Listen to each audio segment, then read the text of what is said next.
3. 백두산 기슭에서의 싸움.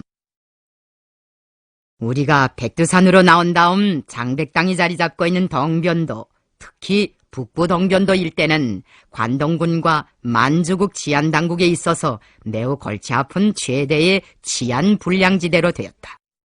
1만 군경의 모든 신경은 덩변도로 쏠리게 되었다. 신문지상에는 장백당의 소란스러운 사변들에 대한 기사들이 그칠 새 없이 나돌았다. 그전만 해도 치안 양호지대로 치부되어 왔던 백두산 기슭이 온통 뒤죽박죽이 되었다. 일본 침략자들은 만주강점 직후부터 조선과 함께 만주를 아시아 제패의 전략적 기지로 만들기 위하여 덩변도의 치안에도 깊은 주목을 돌렸다. 덩변도는 중국의 북양정부가 동북을 련영, 길림, 흑령강의 3개의 성과 10개의 도로 나누면서 생긴 하나의 행정구역으로서 지금의 길림성과 련영성의 일부를 포괄하고 있는 넓은 지역이다. 덩변도는 압록강을 사이에 두고 조선과 잇닿아 있으므로 선만일체화의 이념에 비춰볼 때에도 그렇고 엄청난 광물자원과 산림자원을 가지고 있는 경제적 측면으로 볼 때에도 그렇고 일만 정계와 실업계는 물론 군부에 있어서도 특별한 관심을 모으게 되는 주요한 대상지의 하나였다. 그런데 우리가 이 지대의 북부 지역을 완전히 차지하고 압록강을 따라 내려가면서 군사정치 활동을 쉴 사이 없이 벌리게 되자 적들로서는 깜짝 놀랄 수밖에 없었다. 바빠맞은 관동군은 덩변도를 포함한 만주 일대에 항구적인 치안 대책을 세운다는 명목으로 만주국 치안 숙종 계획 대강이라는 것을 만들었고 그에 기초하여 만주국 정부는 3개년 치안 숙종 계획 요강이라는 것을 내놓았다. 거기서 가장 중심적인 특별 공작 대상지로 정한 것이 바로 북부 덩변도, 장백, 림강, 무성, 동강, 휘남, 금천, 류하, 통화, 즈반현, 북부 덩변도였다. 만주국은 중앙에 덩변도 부흥위원회, 통화에 덩변도 부흥판사처와 덩변도 특별치안유지회를 설치하는 한편 만주국 군부 최고 거문인 사사키를 우두머리로 하는 통화토벌사령부를 내오고 북부 덩변도의 치안 확보를 겨냥하는 동기대토벌존을 개시하였다.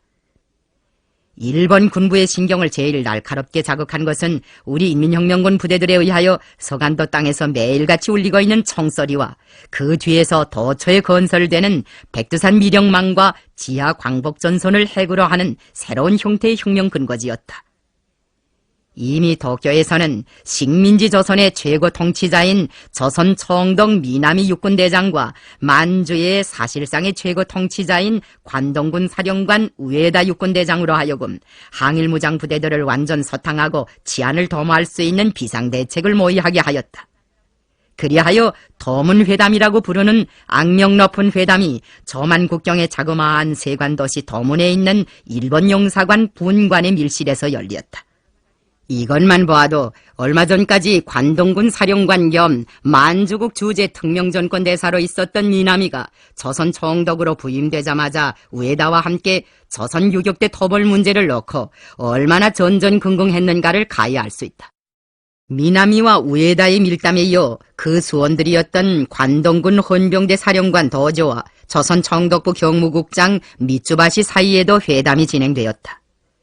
그 회담들에서 채택된 것이 바로 국경경비의 강화, 대규모적인 공동토벌작전의 전개, 서간도 일대의 집단 불악화를 골자로 하여 항일무장 부대들의 압살을 노린 이른바 3대 정책이었다. 도조와 미쯔바시 사이에는 쌍방이 연합행동을 강화하기 위한 구체적인 대책안이 도의되었다. 3대 정책의 핵은 1936년 동기대토벌이었고 그 기본 목표는 우리 사령부가 자리 잡고 있는 백두산이었다. 동기대토벌이 정전에 벌린 작전들과의 차이점은 만주로 출전한 조선 주둔 일본군 병력과 만주에 있는 관동군과의 혼성토벌작전이라는 데 있었다. 그 전술은 대병력에 의한 포위에다가 참빗으로 머리를 빗듯이 산골짜기와 등성이를 샅샅이 훑는다는 새로운 비서식 방법을 배합하는 것인데 그 목적은 그의 겨울을 마감으로 하여 항일무장 부대들을 완전히 소멸하자는 것이었다. 이러한 우명한 목적 밑에 조선 총독부에서는 치안 유지와 국경경비의 강화를 첫째가는 과업으로 내세우고 국경경비 역량을 증강하고 방어시설을 확충하였으며 일본 제국의 국가 예산에서 막대한 추가 자금까지 보장받도록 하였다. 조선 주둔 일본군 부대들과 특설 국경경비대, 국경 일대 경찰 부대들에는 대거 출동 명령이 떨어졌다. 관동군 측에서도 동변도에 최대의 관심을 가지고 토벌 작전을 준비해 나갔다. 백두산을 중심으로 한 압록강, 두만강 연안의 국경 일대에는 각양각색의 토벌 부대들이 대대적으로 투입되었다. 남부조선에 있던 경찰 부대들도 북부의 산악지대로 이동하였다. 치치 아래에 있던 관동군 부대들도 백두산 쪽으로 남하하기 시작했고 조선 주둔 일본군 제19사단 산하 부대들도 또한 압록강을 건너왔다. 1만 경찰 부대들과 위만군 토벌대들도 우리를 향해 몰려들었다. 압록강 연안에는 경찰관 주재소들이 부쩍 늘어났다. 곳곳에 단속 초소들이 생겨났으며 강 우로는 조나손들이 줄줄이 느려졌다. 바로 이 무렵부터 적들은 경찰관의 아내들까지 사격훈련을 시키었다.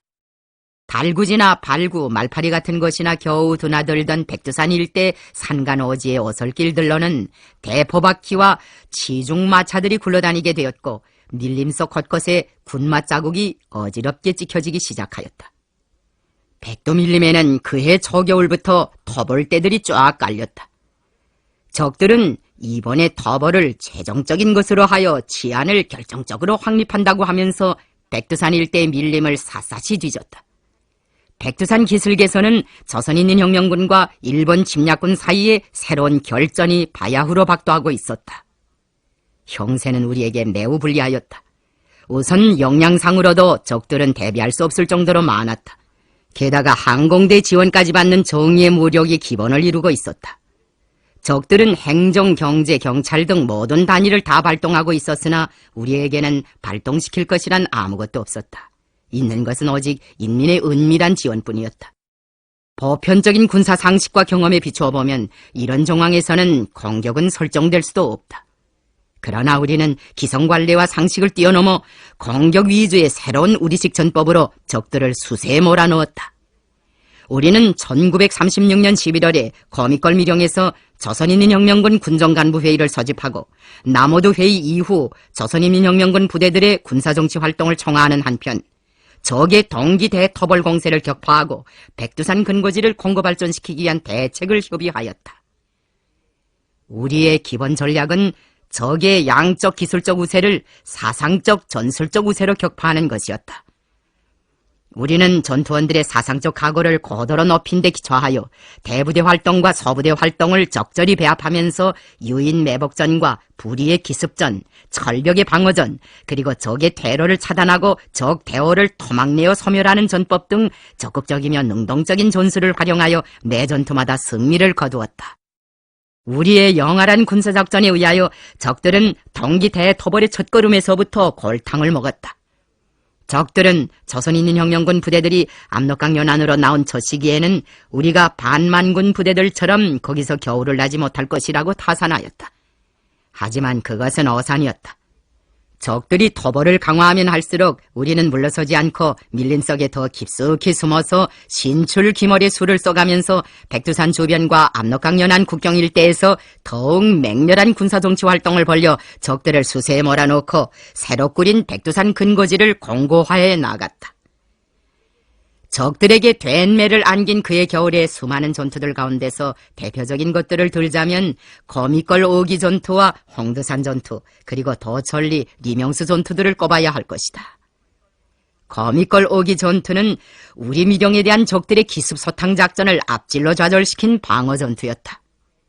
동기 대토벌의 첫 시작에서부터 실패의 쓴맛을 턱턱이 본 적들은 한편으로는 군사작전을 강화하면서 다른 편으로는 많은 밀정들을 파견하여 우리 사령부의 행방을 탐지하려고 하였다. 적들의 동기 대토벌이 개시되자 나는 부대의 주력을 거느리고 주로 거미걸 미령 쪽에 나가 있었다. 그러던 어느 날이었다. 대원 몇 명을 데리고 전방 처세에 나가 경계 근무를 서던 어중읍이 농민 옷차림을 한 수상한 사람들을 잡아가지고 미령으로 돌아왔다. 조사하여 보니 적들의 밀정들이었다. 그들은 수림석을 살금살금 헤치며 미령적으로 접근해 오다가 미리부터 그 거동을 살피고 있던 우리 대원들에게 꼼짝 못하고 잡혔는데 능청스럽게도 일제놈들의 핍박에 못 이겨 혁명군을 찾아온다고 하면서 나를 만나게 해달라고 하더라는 것이었다.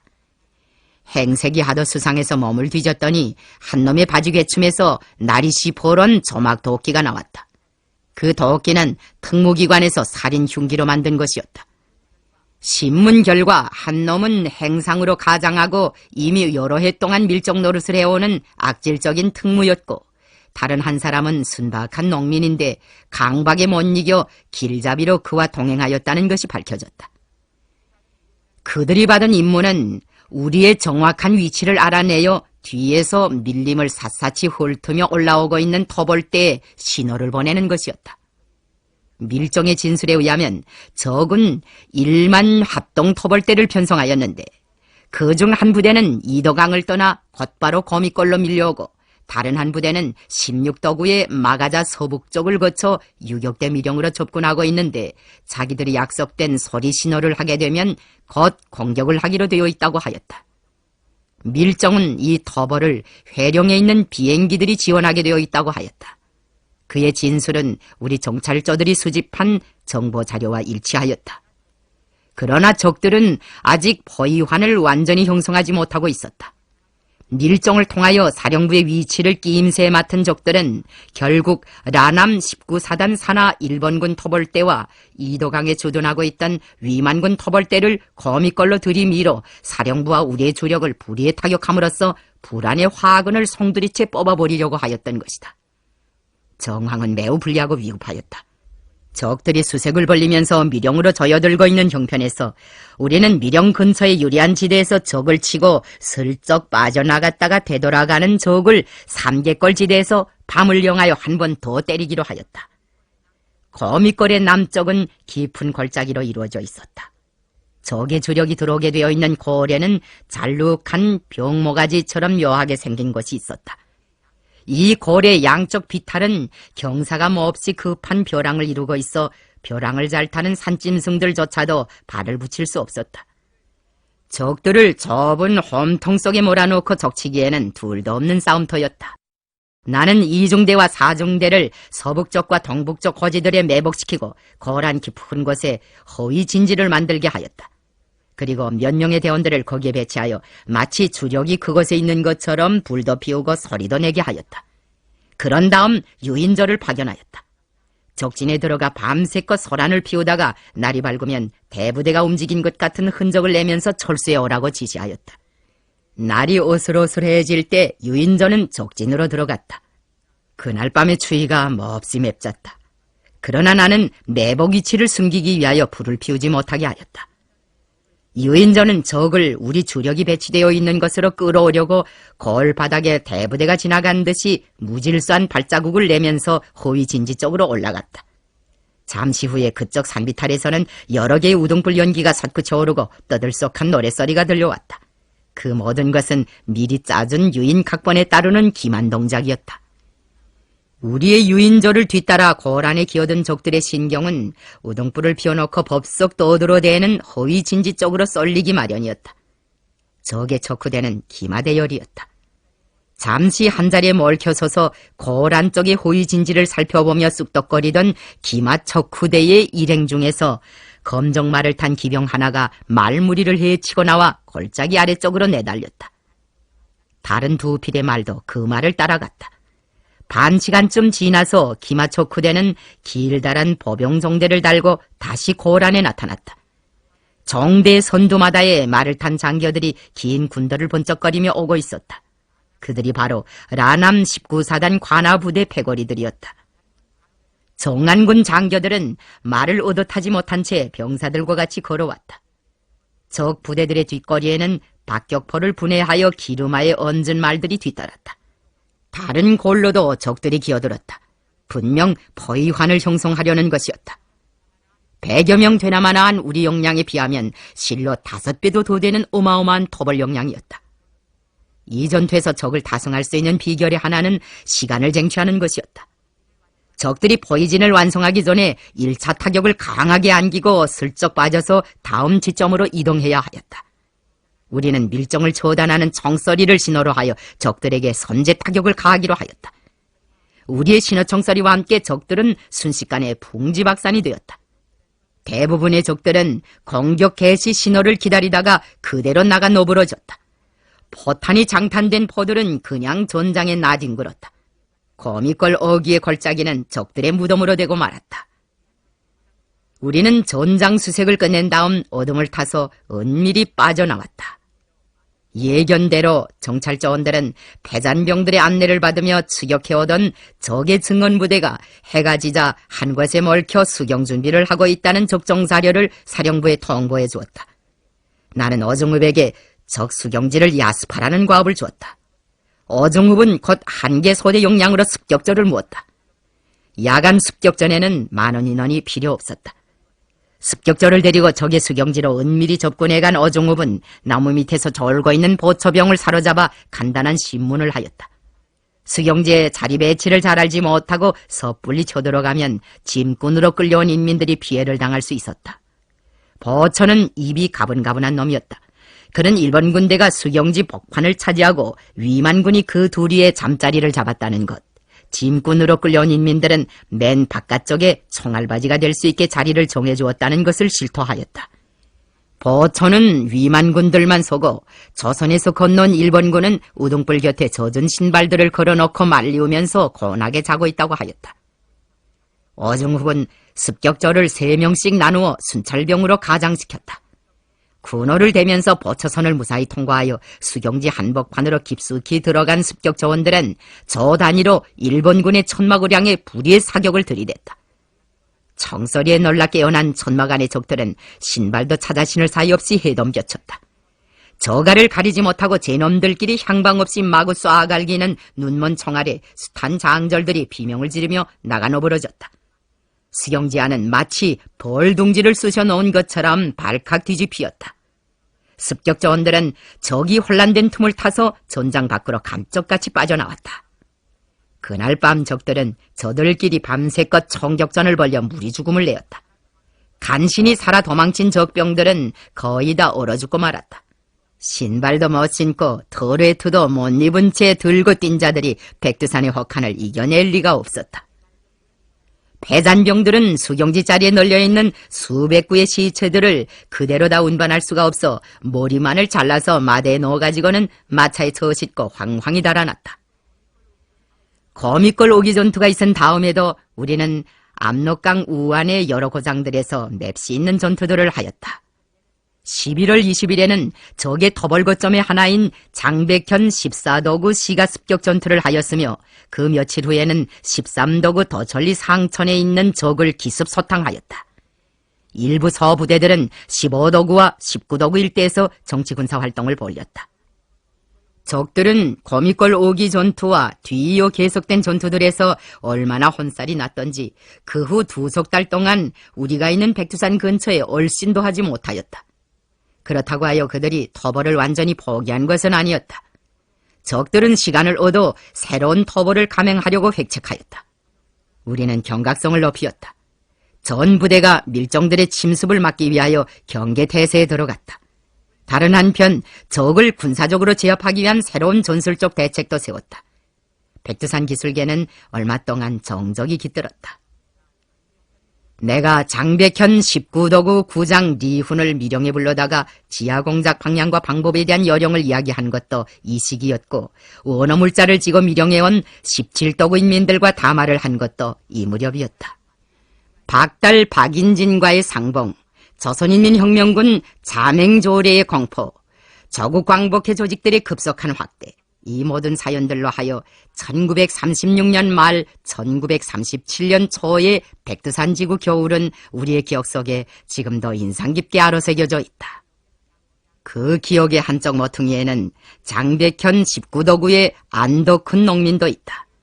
안덕훈을 만나던 당신은 장백현 일대에서 우리에 대한 신화 같은 전설들이 바다하게 퍼져 김일성이 설방울을 만지면 정말로 총알이 된다고 생각하던 때였다.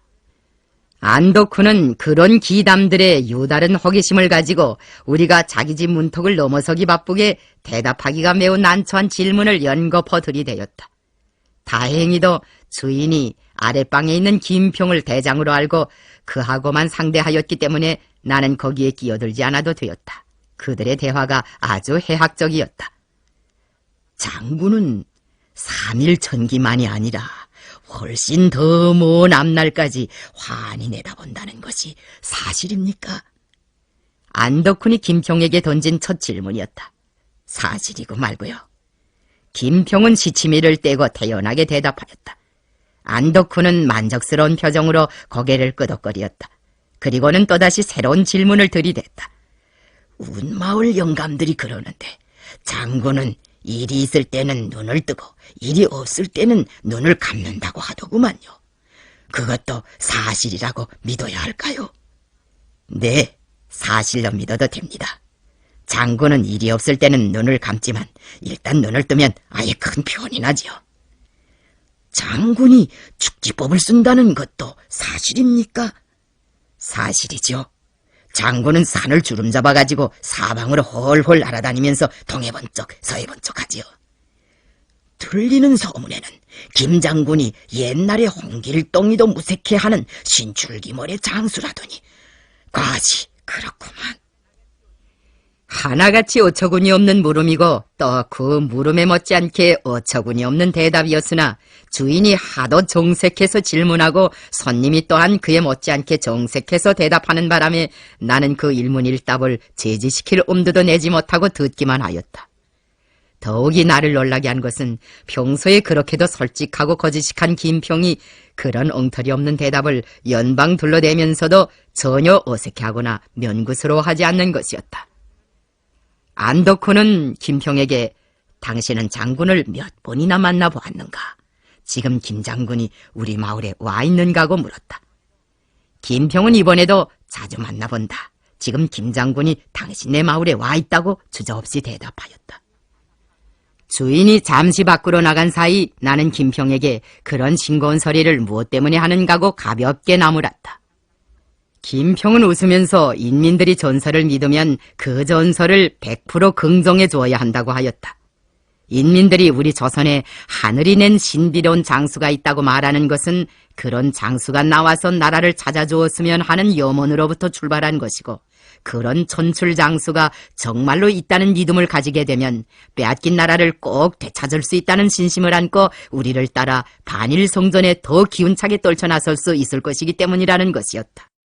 우리 동포들은 지금 일본 놈들이 아무리 너덜거려도 우리 민족 가운데는 신술에 도통한 장군이 있다. 그러니 외적을 무서워할 것도 없고 두려워할 것도 없다. 김 장군을 따라 싸우면 능히 조선을 독립시킬 수 있다. 이렇게 생각하기 시작했습니다. 그건 사령관 동지 일 개인에 대한 승상이 아닙니다. 그것은 우리 조선에 있는 혁명군에 대한 절대적인 신뢰이고 기대이지요. 인민이 그러기를 바라는데 굳이 아니라고 해서 맥을 떨구게 할 필요가 있습니까? 나는 김평의 말을 듣고 앞으로 군사작전을 더욱 대담하고 용활하게 벌려 인민의 기대와 신임에 보답해야겠다고 생각하였다. 김평의 말과 같이 우리에 대한 전설적인 이야기들에서 인민들은 큰 힘을 얻었다. 조선의 외놈들을 쩔쩔매게 하는 장군이 있다는 말을 듣고 심신을 가다듬은 수많은 열혈 청년들이 앞을 다투어 인민혁명군에 참군하였다. 털어놓고 말해서 우리는 이 민간 서라들의 덕을 많이 본 셈이었다. 그 후 안덕훈도 인민혁명군에 입대하였다. 그는 다른 대원들 못지않게 잘 싸우다가 몽강의 어느 전장에서 희생되었다. 리치호는 가랑잎과 눈으로 그를 안장해주지 않으면 안 되었던 그때의 일을 두고두고 가슴 아프게 추억하였다. 적들이 우리 미령지들에 다시 범접하기 시작한 것은 새해 1937년에 접어들어서부터였다. 만주와 조선의 북부 국경지대에 출몰하는 항일무장 세력들을 일격에 소탕해버리려던 기도가 실패로 돌아가게 되자 일본의 소화 천황은 군부의 제기를 수락하여 자기의 시정무관 시대일을 특별 사신으로 파견하여 혁명군의 맹렬한 유격 활동으로 하여 치안 유지가 엉망이 되어버린 압록강 연안의 국경 일대를 한 달 동안이나 현지 시찰하게 하는 동시에 조선 총독 미나미와 관동군 사령관 우에다, 그리고 조선 주둔 일본군 사령관 고이소 등과 함께 인민혁명군에 대한 토벌 공세를 강화할 대책을 모의케 하였다. 어명을 받은 천황의 시정무관은 덕저로부터 압록강 상공으로 날아 넘어왔다. 그의 행차를 계기로 적들은 토벌에 더 열을 올렸다. 홍두산 미령에 대한 적들의 기습 토벌은 시대의가 국경 일대 시찰을 한창 하고 있을 때에 단행되었다. 혁명군의 후방부 성원들은 그때 음력설 준비에 여념이 없었다. 우리의 기본 전투부대들은 전방 출전 기지인 지양계 미령과 거미걸 미령에 나가 있었고, 나는 호위성원들과 함께 홍두산 미령에서 지내고 있었다. 그러다가 피치 못할 몇 가지 사정이 있어 음력설을 이틀 앞두고 홍두산 미령을 떠났다. 나는 우선 홍두산과 횡산 사이의 한 산골짜기에 자리 잡고 있는 되걸령 미령에 들려 김정부를 위문해주고 백두산 최후방 미령으로 향하였다. 잡지 삼천리 지면에 나타난 나와 김정부와의 회견이 있었던 거장이 바로 그 미령이었다. 백두산 최후방 미령이라고도 부른 횡산 미령에는 병약한 아동단원들이 보양생활을 하고 있는 귀틀막도 있었고, 리계에선 박순희를 비롯한 병약자들과 환자들의 치료를 담당하고 있는 병원도 있었으며, 박영순인의 무기수리소와 박수환인의 재봉대도 있었다. 심장병 때문에 신고하던 위증민도 그것에서 요양생활을 하고 있었다. 그 무렵에는 대통령감을 비롯한 비서처 일꾼들도 하늘 아래 첫 동네인 여기에 와서 일을 보고 있었다. 나는 그 미령에 있는 사람들의 사업과 생활 형편을 여해하고 필요한 대책을 취해준 다음 김평, 권영벽을 비롯한 몇몇 군정간부들과 함께 조선인민혁명군 당위원회 회의를 열었다. 회의에서는 먼저 거미걸 군정간부 회의 후 조선인민혁명군 주력부대의 군사정치활동을 청하고 적의 동기 대토벌을 결정적으로 격파할 때에 대한 당면한 투쟁과업을 토의하였다. 특히 더천리, 리명수 계선과 무성지구회로의 전투부대들의 전술적 및 전략적 이동 문제와 국내 진공작전의 시기 선택 문제 등이 논의되었다. 그 문제는 훗날 서강회의에서 더 구체적으로 토의되었다. 회의에서는 다음으로 조선인민혁명군 당위원회 당 조직체계를 세우는 문제를 토의하였고, 권영벽을 위원장으로 하고 리재선을 부위원장으로 하는 장백효원당위원회와 리재선을 책임자로 하는 조국광복회 장백효원위원회를 조직하였다.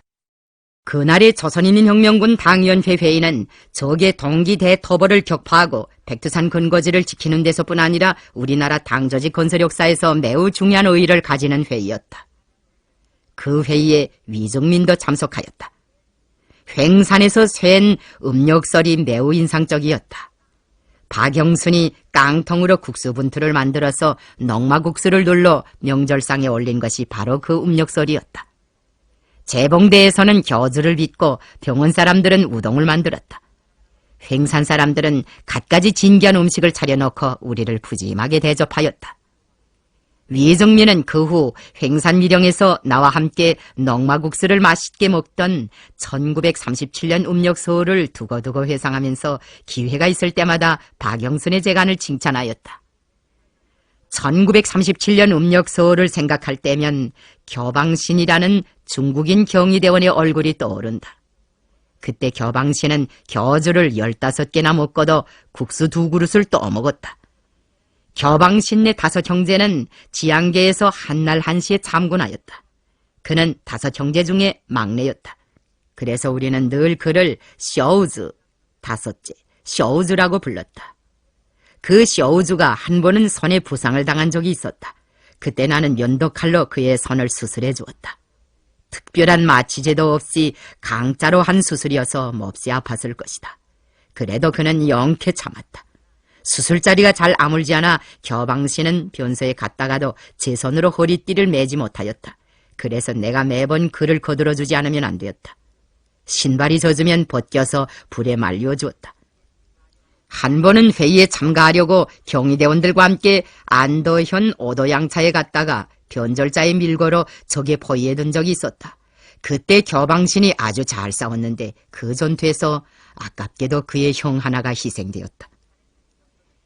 횡산에서 음력서를 즐겁게 보내고 이튿날 홍두산 미령으로 돌아온 지 얼마 안 되어 망원처 쪽에서 갑자기 총성이 울렸다. 정황은 아주 긴박했고 형세는 우리에게 몹시 불리하였다. 우리의 병력이란 리드순의 중대원 몇 명과 나를 호위할 임무를 맡고 있었던 기관총 반원들 뿐이었다. 적의 병력은 자그만치 500여 명이나 되었다.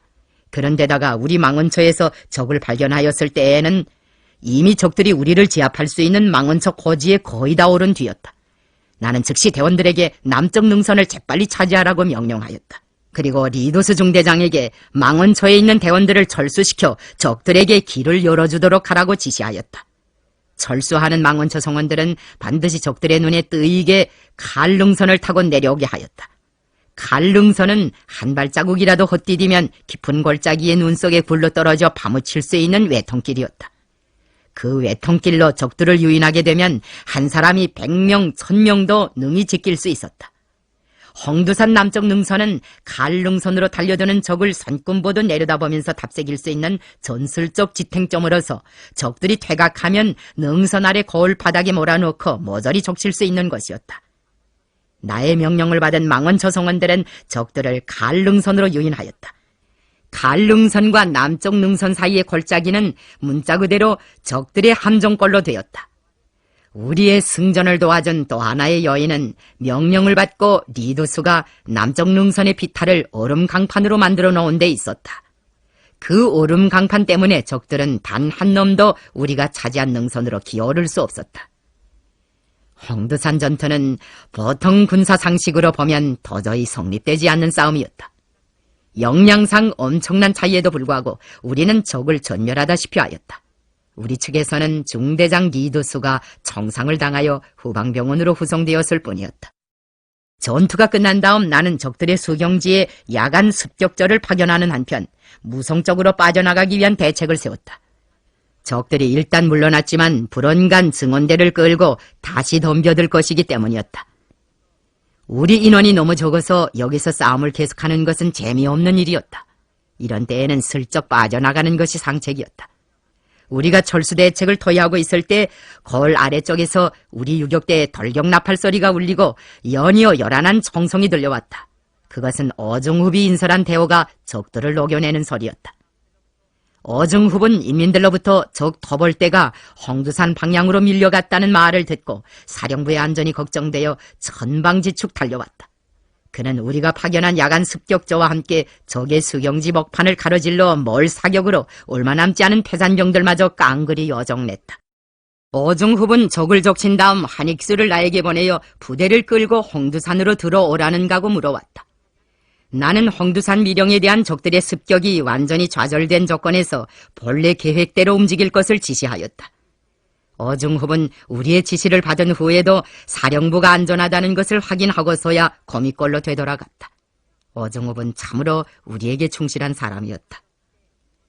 홍두산 전투 때 일본군의 짐을 지고 갔다가 적들의 성장 처리까지 한 이도강의 한 농민은 훗날 우리의 답사단 성원들에게 이렇게 말했다고 한다.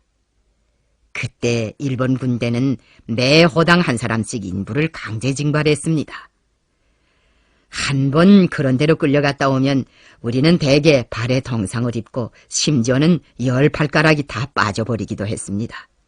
처음 끌려갔을 때는 겁이 났고 또 실지 전투마당에 엎드려 있으면 온몸에 진땀이 흘렀습니다.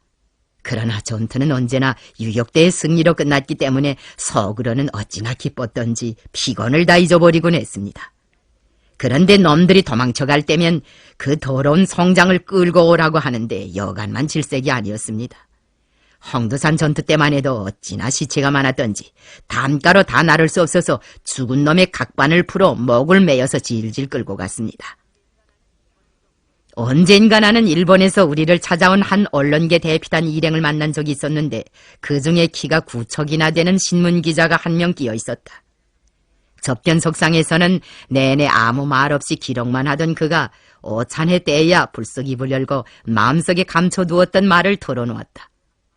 김주석은 백두산 호랑이로 소문났던 분이기 때문에 무서운 사람인 줄 알았는데 오늘 만나보니 무척 인자하다고 하면서 실은 자기가 홍두산 전투에서 혼살난 옛 일본군 소위라고 질투하였다. 자기는 야습당하던 날 밤에 버쳐서 검열을 나갔던 덕에 영케 생명을 건진 사람이라는 것이었다. 그는 살아나왔다고 하여 헌병놈들한테서 억울한 매도 맞고 된 봉변까지 당했는데 그때 석이 꺼여 군직을 버렸고 후에 기자로 돌았다고 하였다. 홍두산 전투에 참가한 적군은 1만 합동 토벌대였다. 그런데 그 전투에서 죽은 사람들은 전부 일본군 뿐이었고 위만군 측에는 희생자가 별로 없었다. 일본군 장교들은 위만군 장교들을 보고 어떻게 되어 전투에서 죽은 것은 황군뿐이고 너희들만 고스란히 살아올 수 있었는가? 빨치산의 터널에 황군만 따라다니는 지남철이라도 달려있단 말인가? 그런 지남철은 없다. 그러니 너희들이 살아온 것은 분명히 유격대와 내통하고 있는 증거라고 하면서 마구 때리고 차고 하였다는 것이다. 우리가 홍두산에서 엄청나게 많은 적과 싸워 이길 수 있은 주되는 여인은 무엇이겠는가?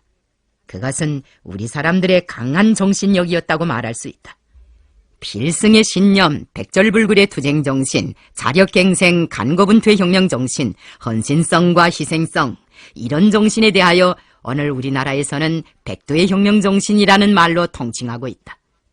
수배 혹은 수십 배의 적 앞에서도 당황하거나 절망하지 않고 반드시 이길 수 있다는 자신심과 백절불굴의 투지, 자기 희생성을 가지고 싸웠기 때문에 우리는 언제 어디서나 어떠한 적들과 맞서도 패한 적이 없었다. 우리 항일 유격대원들이 지닌 필승의 신념과 백절불굴의 투지가 얼마나 굳센 것이었는가를 실증해주는 신뢰들은 얼마든지 있다. 리두스는 바이쿠울석의 병원에서 성의사의 치료를 받으며 리계선 박순희를 비롯한 서너 명의 병상자들과 함께 간관나날을 보내었다. 말이 병원이었을 따름이지 변변한 약도 주사도 없었고 수술칼조차 없었다. 그러나 그 허술한 병원에도 백두의 혁명정신만은 넘쳐 있었다. 중환자인 박순일은 이사의 군수부장이었는데 치료를 제때 받지 못한 탓으로 발이 쏘고들기 시작하였다. 보천부 전투가 있은 직후 나는 병원 동무들에게 식량과 함께 전투에서 노획한 의약품들과 통조림, 여름 군복, 신발 등 여러 가지 물건들을 보내주면서 병마와 싸워 반드시 이겨달라는 것과 완치된 다음 전장에서 만나기를 바란다는 내용의 편지까지 써 보낸 적이 있었다. 그 편지를 받은 자리에서 박순일은 통조림 통으로 자작 만든 양철 톱을 내놓으면서 썩어 들어가는 발을 제 손으로 잘라버리겠다고 말하였다. 성의사를 비롯한 모든 동무들이 그의 결심을 말리면서 다른 방도를 찾아보자고 하였다. 그러나 박순일 자신은 그 결심을 조금 더 늦추지 않았을 뿐 아니라 자기를 동정하는 동료들을 소극적이라고 나무라기까지 하면서 나는 이미 발을 내 손으로 잘라낼 각오를 한 사람이다. 나의 결심을 실천하는 데는 동무들의 약간한 방조가 필요할 뿐이다. 내 발을 잡아만 달라. 나는 빨리 완쾌되어 혁명처소로 돌아가야겠다고 말하였다. 그는 휘친거리는 양철톱으로 엉근 여세 동안이나 혁명가요를 부르면서 썩는 발을 자기 스스로 잘라냈는데 수술을 다 하고서야 쓰러졌다고 한다. 다행히 상처자리는 영케 암으로 갔다.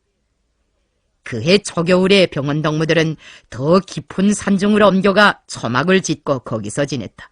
그런데 초막병원이 그만 적 토벌대의 수색에 걸려들었다. 제일 선참으로 적을 발견한 박순일은 동지들을 구원할 일념으로 자기를 생포하려고 달려드는 적병을 부담고 벼랑 아래로 굴러떨어지면서 토벌대가 왔다고 고함을 질렀다.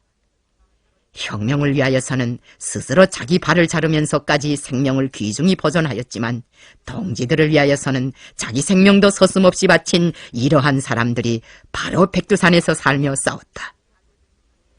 박순일이 알려준 덕분에 나무를 베려고 병원 초막을 떠났던 리도스는 쉽사리 피신할 수 있었다. 그러나 리계순을 포함한 몇 사람은 붙잡혀가고 나머지 사람들은 모두 희생되었다. 동지들도 초막도 양식도 없이 산중에 홀로 남은 리도스는 혹심한 참경을 당하게 되었다. 옹군 여세 동안이나 그는 나달 하나를 구경 못하고 꼬박 굶었다. 그러다가 리계순이 끼니를 마련할 때마다 몇 알씩 절약하여 남겨둔 도사발되는 콩을 발견하였다. 콩이 다 거덜난 다음에는 멧돼지가 뜯어먹고 난다는 석쇠풀을 씹으며 목숨을 이어갔다. 그 무서운 백두산 추위 속에서 옷마저 다 꿰져 헌 마대 조각으로 몸을 가리우고 원시인처럼 한지에서 지내야 하였으니 그 갓난 신거를 무슨 말로 다 표현할 수 있겠는가.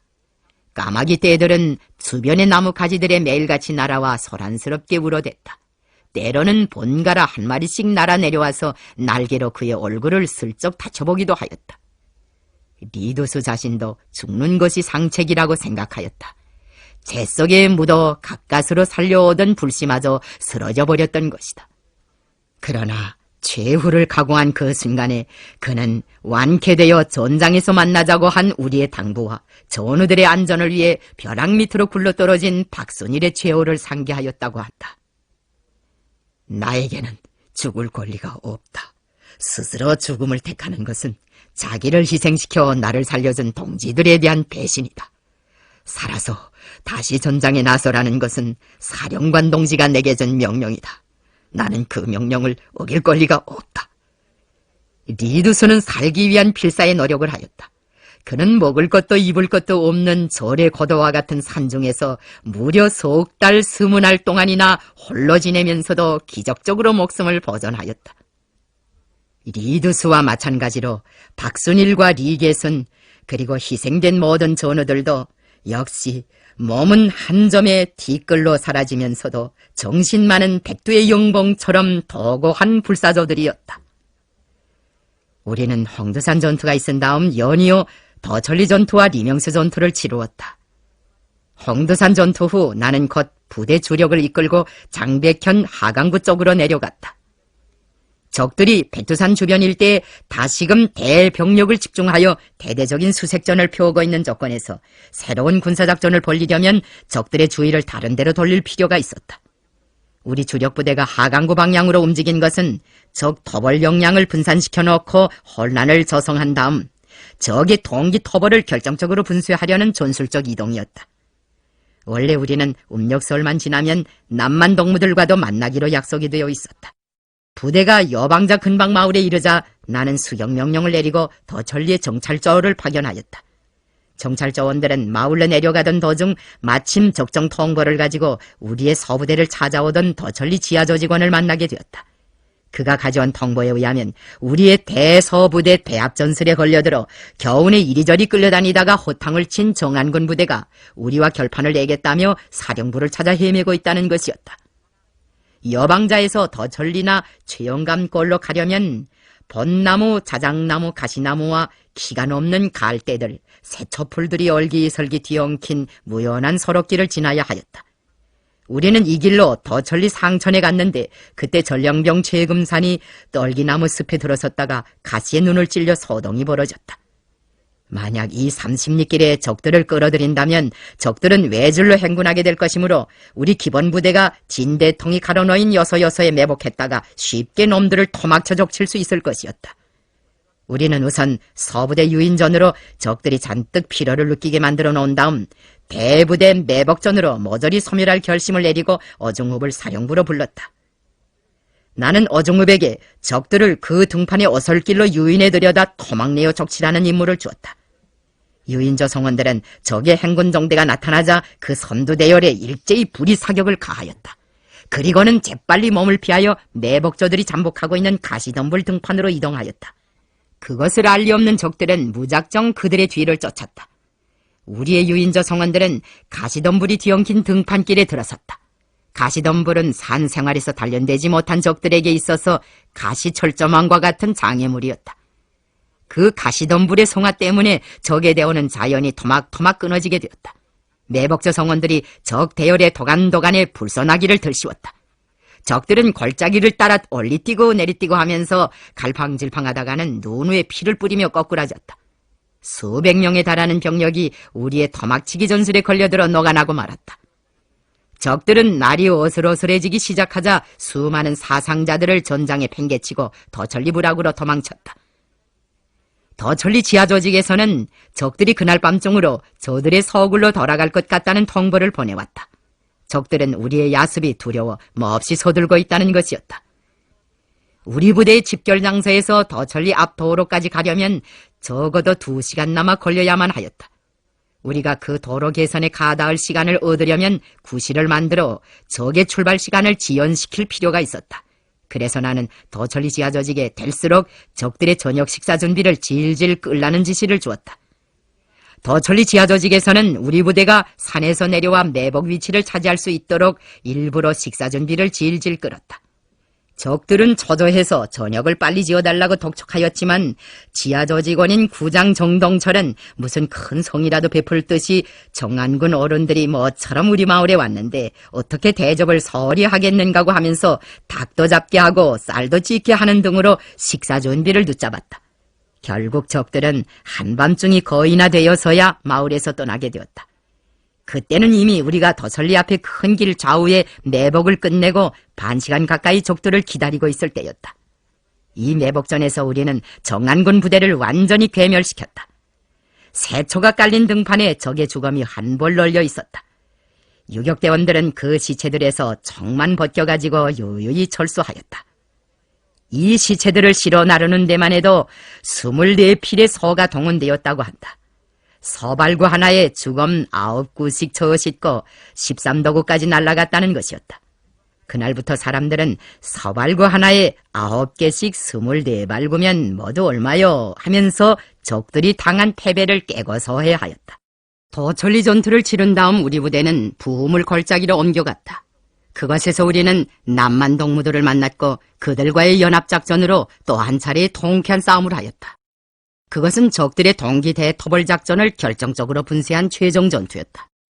적들이 전력을 다하여 구상하고 감행한 동기 대토벌의 격파와 조선인민혁명군의 연전연승으로 하여 장백당은 완전한 우리 세상으로 되고 말았다.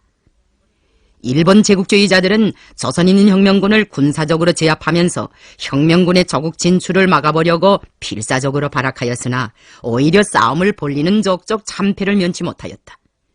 적들은 우리를 정치적으로 몰락시키고 도덕적으로 매장시키기 위하여 비적 수견이 공비 괴순이 하는 험담을 해가면서 별의별 짓을 다하였으나 거기에서도 성공하지 못하였다.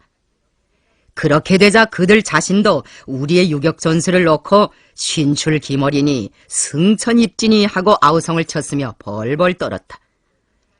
일만 군경들은 천변만화하는 우리의 전법에 걸려 꼼짝달싹하지 못하였다. 적들이 제일 무서워한 것은 라와 전법이었다. 그들은 출판물과 내적인 훈령을 통하여 산악지대에서 라와전의 함정에 빠지지 말 때 대하여 거듭 강조하였다. 일단 라와에 걸리기만 하면 그 누구도 빠져나올 수 없다는 공포 심리가 일만 군경들 속에 열병처럼 만연되었다. 라와 전법이란 조선인민혁명군의 가장 대표적인 유격 전법의 하나인 매복전에 대하여 일만 군경들이 붙인 이름이다. 라와라는 것은 라망의 중국식 발음인데 하늘과 땅 그 어디에도 빠질 것이 없는 전라지망, 즉 포위망 함정이라는 뜻이다. 1936년 말부터 1937년 초에 이르는 동기 대토벌에서 패배한 적들은 그때의 토벌 경험에 대하여 떠들면서 우리의 라와 전법에 걸려서 혼인한 이야기를 많이 하였다. 1937년 5월호의 만주경찰 잡지 철심은 헌성여단 군사교관 이시자와가 쓴 김일성 빨치산 기습전에 대하여와 이번 토벌에 관한 소감, 그리고 그 후에 좌담의 기사 토벌 체험을 이야기하다 등의 글에서 라와 전법의 전술적 완벽성에 대하여 시인하면서 빨치산의 전법은 이번 토벌 기간을 통하여 보면 어디까지나 대체로 라와 전법을 쓰고 있는 것을 알 수 있다. 빨치산은 우리보다 병력이 적을 때에 이 전법을 쓸 뿐 아니라 병력이 많을 때에도 이 전법을 쓰는 것을 상투적 수단으로 삼고 있다. 올해 2월 무성연성 서남방 대자피거우 부근에서 있은 김일성 빨치산과의 조우에서 모두가 영전분투하였으나 이기지 못하고 영예의 전사를 한 것은 무엇보다도 빨치산의 전술 라와 전법에 빠졌기 때문이다. 그러한 다른 신뢰는 얼마든지 있다고 고백하면서 다시금 라와를 경계할 때에 대한 경종을 울리었다. 우리의 요격전술에 대해서는 국제당 학교에서도 주의를 돌렸던 것 같다. 항일혁명투사 박광선은 기회가 있을 때마다 국제당 학교의 일꾼들이 조선인민혁명군의 유격전법을 자주 강조한 데 대하여 회상하곤 하였다. 소련에는 국제당이 운영하는 학교들이 있었는데 그 당시 만주지방의 공산주의자들은 이런 학교들을 국제당 학교 또는 국제당 대학이라고 불렀다. 국제당 학교는 세계 여러 나라들에서 혁명 조직의 추천을 받아오는 유학생들과 공산주의 운동자들에 대한 정치 군사 교육을 목적으로 하였는데 박광선도 여기서 얼마 동안 학창 생활을 하였다. 조선인민혁명군이 장백당에 울린 총소리들은 총독부 순회들과 조선 주둔 일본 군경들, 일본 본토의 정객들과 군벌들, 자본가들을 전율케 하였다. 침략자들과 반동들이 그 총소리를 듣고 아연해하였다면 우리 인민들은 기뻐하였다. 우리가 장백에서 연전연승으로 수행한 대담한 군사작전들은 조선인민혁명군이 조국으로 진출할 수 있는 통로를 개척해 놓았다. 이 작전들로 하여 조선혁명의 실제적 주력으로서의 우리 혁명군의 지위는 확고한 것으로 되었다. 나는 우리가 장백에서 벌린 싸움들이 세계를 들었다 놓은 규모가 큰 것들이라고는 생각지 않는다. 세계전쟁사에는 수천 수만, 지어는 수십만의 사상자를 낸 요란한 전역들과 대결전들이 얼마나 많은가. 우리가 한 전투에 투하한 병력은 불과 수백 명, 적 살상도 백이나 천 단위를 헤아릴 뿐이다. 그러나 우리는 이 싸움들에 대하여 커다란 자부심을 가지고 돌이켜본다. 우리가 중시하는 것은 간관 싸움에서 발현된 혁명군의 넋이다. 인민혁명군의 의지는 적들을 압도하였다. 적을 정신적으로 압도하면 승리는 필연적으로 이루어지는 법이다. 우리가 장백당에서 벌린 혈전의 자치들을 소중히 여기는 까닭이 여기에 있다.